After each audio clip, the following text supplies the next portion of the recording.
Hello everyone, আমরা চলে এসেছি আলিপুর জেল মিউজিয়ামে। আলিপুর জেল মিউজিয়ামে ঢোকার সামনেই তোমরা গাড়ি পার্কিং ব্যবস্থা পেয়ে যাবে। আমরাও যেহেতু গাড়ি নিয়ে গিয়েছিলাম, এখানে পার্কিং করে নিয়েছিলাম। 20 টাকায় 2 ঘন্টায় ছিলাম। তো যাই হোক, আমরা ঢুকে পড়েছিলাম। আর এই যে টিকিট কাউন্টার, এখান থেকে আমরা 30 টাকা করে এক একজনের টিকিট কেটে নিয়েছিলাম।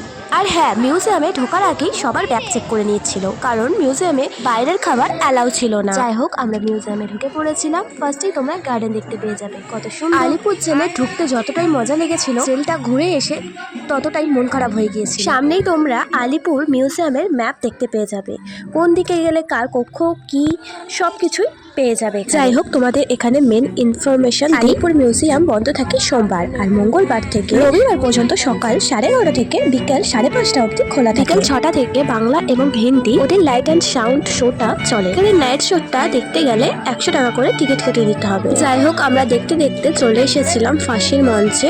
এই ফাঁসির মঞ্চে ঢুকতেই গাটা যেন ছমছম করে উঠেছিল, এতটাই ভয়ানক ছিল জায়গা। আর সেই গানটা চলছিল, আরোই যেন পুরনো ইতিহাসে যাদের ফাঁসি হয়েছিল তাদের কথা যেন মনের মধ্যে ভেসে উঠছিল, আরোই যেন কষ্টে বুকটা ফেটে উঠছিল। এই ছেলে ফাঁসির আগের দিন দীনেশ গুপ্তকে রাখা হয়েছিল।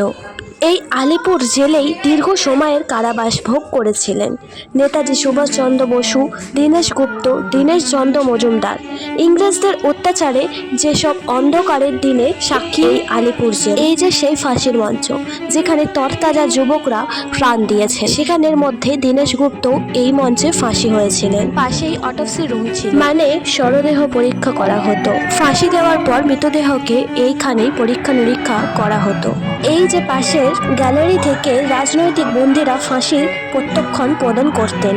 এই সেলের কাদের ফাঁসি দেওয়া হয়েছিল সবটাই এখানে ডিটেলসে লেখা আছে, তাদের নাম, কবে ফাঁসি দেওয়া হয়েছিল তা সব লেখা আছে। এখান থেকে বেরিয়ে আমরা পরের সেলে চলে গিয়েছিলাম, যেখানে নেতাজি সুভাষচন্দ্র বসু, এছাড়াও দীনেশ গুপ্ত, চিরঞ্জিত দাস, কানাইলাল, এছাড়াও অনেকেই বন্দী ছিল এই জেলে। 1906 সালে আদিগঙ্গার পাড়ে তৈরি হয় আলিপুর জেল। 20 ফেব্রুয়ারি 2019 সালে এই জেলটি বন্ধ হয়ে যায়। বর্তমানে এই আলিপুর জেল মিউজিয়াম। দ্বিতীয় পশ্চিমবঙ্গের মুখ্যমন্ত্রী ডক্টর বিধেন চন্দ্র রায় এই কারাকক্ষে 5ই সেপ্টেম্বর 1930 থেকে 16ই জানুয়ারি 1931 পর্যন্ত ছিলেন। পাশেই অন্ধকার সেল ছিল।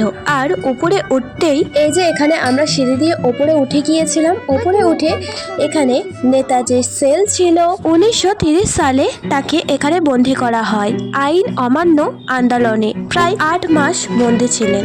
এই যে জেলে বন্দী থাকার অবস্থার মধ্যে নেতাজি কলকাতায় কর্পোরেশনের নির্বাচনে দাঁড়িয়েছিলেন এবং তিনি জয়লাভও করেছিলেন। এই কুটুরির মধ্যে যখন তিনি থাকতেন, তখন তিনি মূলত বই পড়তেন। এই যে এখানে সবাই কবে কারাকক্ষে ছিলেন সবই এখানে লেখা আছে। আর এখানে কিউআর কোডও আছে। অডিও গাইডের জন্য কিউআর কোড স্ক্যান করলেই এখানে সবকিছু ডিটেলসে গুগল থেকে বলে দেবে। যতীন্দ্র মোহন সেনগুপ্ত এপ্রিল 2030 এবং 21শে অক্টোবর 1932 হইতে 5ই জুন 1933 পর্যন্ত কারাকক্ষে ছিলেন। এখানে পুরো জেলটা ঘুরতে একটু সময় লেগে যাবে, একটু সময় নিয়েই যেতে হবে। আমরা বেশিক্ষণ ঘুরতে পারিনি, আরেক জায়গাও যাওয়ার ছিল, তাই আর কি যতটা পেরেছি ততটাই দেখে আনার চেষ্টা করেছি। এই যে আমরা চলে এসেছি নেহরুর কক্ষেতে। এখানেই বন্দী ছিলেন নেহরু। 1934 সালে আইন অমান্য আন্দোলনে জওহরলাল নেহরু যখন এই সেলে বন্দী ছিলেন, তখন তার মেয়ে ইন্দিরা গান্ধী দেখা করতে আসতেন আর এইখানেই বসে কথা বলতেন। এখানেই 80 দিন বন্দী ছিলেন। তারপরে আমরা চলে এসেছিলাম লাইব্রেরি ও সেমিনার কক্ষে, মানে আর কি পুরনো গুদাম ঘরে। এখানে প্রতি 1 থেকে 2 মাস অন্তর অন্তর নতুন নতুন এক্সিবিশন হয়। যাই হোক, আমরা এখানে দেখে নিয়েছিলাম। আর এখানে একটা বড় মতন ম্যাপ করাও ছিল। এই যে দেখে নাও, সবাই সেলফিও তুলছিল।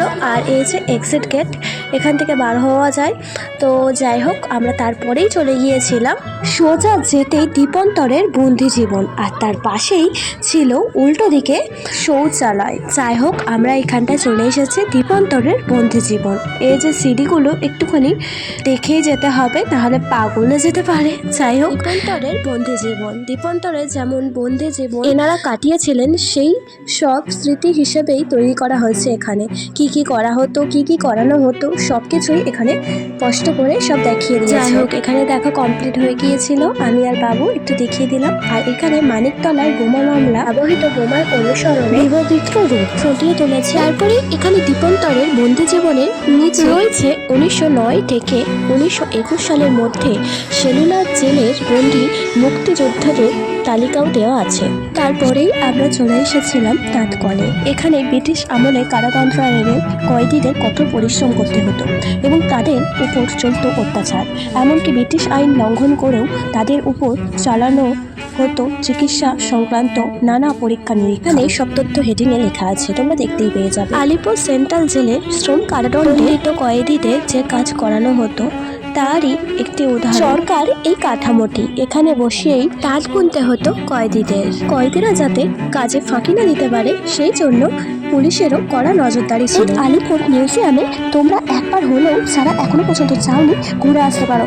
সত্যি কথা বলতে গেলে অনেক ভালো লাগবে এই জেলে ঘুরতে, আর নানা রকম তথ্য তোমরা জানতে পারবে। আর হ্যাঁ, বলে রাখি তাঁতকলের পাশে ছিল শৌচালয়। একটু টাইম থাকলে হয়তো তোমাদের সবটাই ঘুরে দেখাতাম, যেটুকু পেরেছি সেটুকুই তোমাদের সাথে শেয়ার করলাম। ওর মুখে কিছু ফটো আছে আগেকারের, কেমন ছিল না ছিল তোমরা দেখতে পেয়ে যাবে। আর হ্যাঁ, সত্যি বলতে আমার এক্সপিরিয়েন্স খুবই ভালো ছিল। যাই হোক, ভিডিওটা এখানেই এন্ড করলাম। ভিডিওটা ভালো লাগলে লাইক করো, কমেন্ট করো, আমার চ্যানেল সাবস্ক্রাইব করো। টাটা।